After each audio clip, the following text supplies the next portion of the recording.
Hey y'all, as I was hanging out here, I ended up talking to a guy named Don, and he said, you know, I got the dyno sheet on that blue one the last time we ran it if you want to see it. So, before anybody starts yelling and screaming that this car won't produce that kind of horsepower, we do have this dyno sheet. Don, how are you, brother? Good, you? Good, thank you. Thanks for taking the time to explain this to me. Now, I don't know much about this. I'm looking at, one says that it was at 1409.28. You got a 1359.07 and a 1360.17.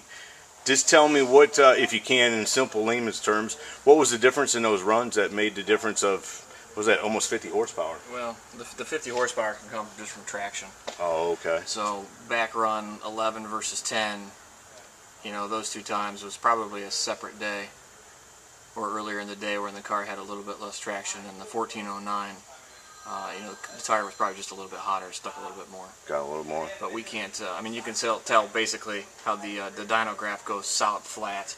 That's just, it's not possible to do that. So, I mean, you can obviously tell that it's spinning the tire there. I see what you're saying. What else, from looking at these files, will it tell you, like, how much boost you were running and you know, information like that, too? No, these files won't.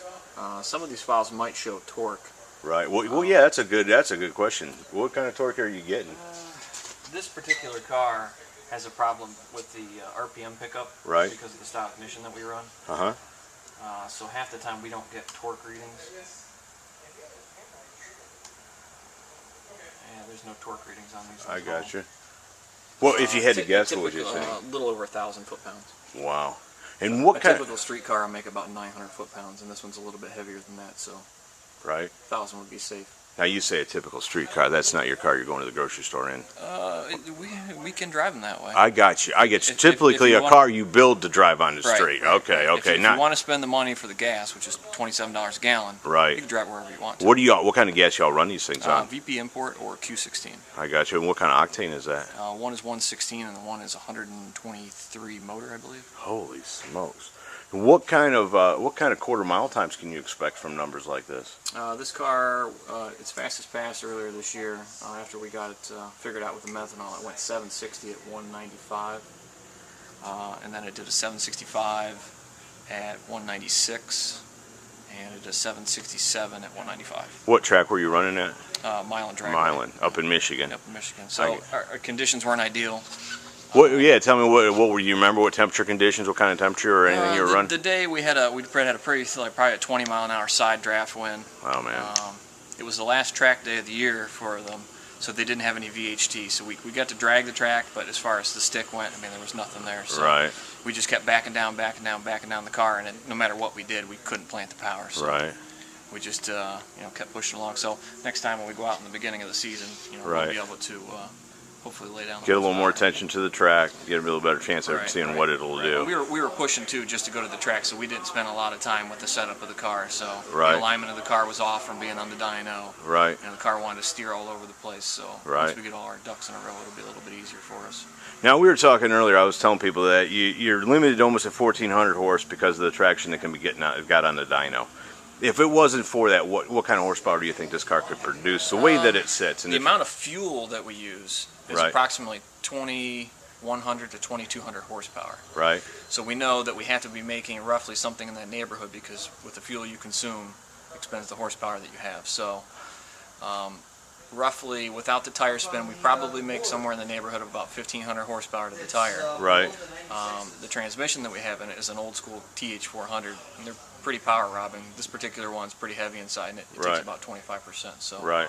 I mean, just you know, just the basic math will put us around 2,000 on the turbo setup, and we do have a little bit more with the nitrous setup if we choose to use it. Yeah, I didn't tell people that, but you give it a shot of nitrous coming out of the hole. What do you do that? We spray the nitrous on the trans brake because the car effectively won't move without it. I got you. Yeah, that's the other thing, folks. I was talking to Don about. I said, without anything, without the turbo, without the nitrous, how much horsepower this motor put out? And you told me around 100 horsepower. Yeah, probably 100, 150 horsepower. So you keep that end of it low. So when you dump all this air to it, you force all this, then you don't end up scattering it, right? I guess if you start low, Does it matter, I guess? No, not necessarily. We don't keep the horsepower down because we choose to. It just I kind of gotcha. happens that way. I gotcha. We could make probably as much as about 250 horsepower Right. set up that way if we wanted to. Right. But it's just not something, an avenue that we've touched on. This is not the street you're taking to get where you're going. No, not for what we're doing. And do you use just stock 6-cylinder blocks, the Supra blocks, or are those special? It is a stock 6-cylinder block. It's modified. We modify them. Right, sure. It is still a stock Toyota But you block. start out with it. And if somebody wanted, let's say that I wanted a 1,000 horsepower Supra, I bring you, would I need to bring you the twin turbo version, or could I just bring you just a 6-cylinder version of it? Depends on what your budget calls for. Yeah, well, that's where we're ending up in the end. If I wanted to do the combo and I wanted to do as cheap as I could, what car should I bring you, and what can I expect ballpark to spend on something like that? Of course, it's going to depend on the car I bring you. I understand that. If you wanted a car similar to this one, all-track kind of car, you'd want to bring me a non-turbo. Okay. There's really no sense spending the extra money. And Okay. Basically, what we're going to do is throw the entire car away anyway. Right.